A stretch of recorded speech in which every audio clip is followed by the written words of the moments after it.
Good evening, I'm Scott Smith, and thank you for joining us. And I'm Laura Evans. Tonight's top story, Obamacare backlash. The president finally addressing the rocky rollout of the Affordable Health Care Act.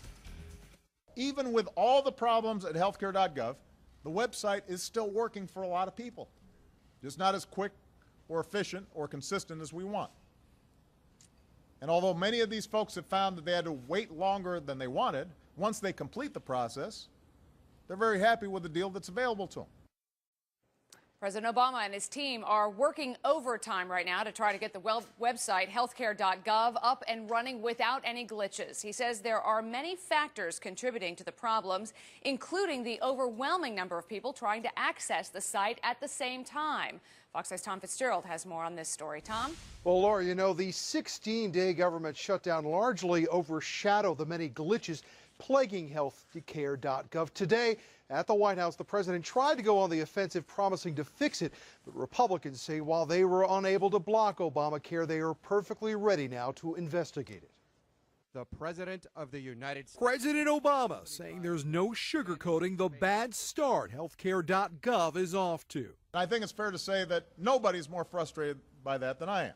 After constant complaints that the federal government's online marketplace for Obamacare insurance policies isn't working, the president promises action. And there's no sugarcoating it. The website has been too slow. People have been getting stuck during the application process. Despite the glitches, the White House claims 500,000 people have been able to submit applications, while experts have discovered some tricks to successfully log in. I'm in. There are things consumers can do to have a better chance of getting in there. Scott Bilker, founder of the consumer credit site DebtSmart.com, says after not being able to log into the site, he found a little-known browser named Opera worked every time. That browser worked perfectly. I've been able to get in every time and have a stable connection using Opera. But Republicans who overshadowed the healthcare.gov failures by triggering a 16-day government shutdown aimed at blocking Obamacare have been quick to pounce. People are frustrated. They're frustrated with Washington because career politicians in Washington aren't listening to the American people. In the 21st century, setting up a website where people can go on and buy something is not that complicated. People do this every single day.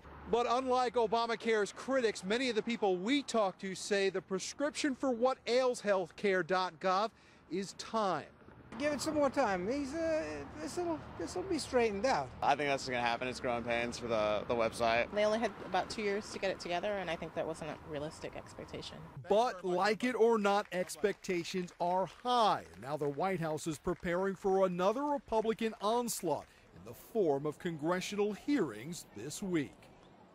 And that has already started. This evening, House Speaker John Boehner issued a statement demanding that the Health and Human Services Secretary Kathleen Sebelius testify before the Republican-controlled House Energy and Commerce Committee, which is investigating the website's failures starting on Thursday, Laura. You know, Fitz, I heard from a viewer after my story in the 5 o'clock who said that he called the 800 number and that worked for him. So maybe it's just timing, good timing.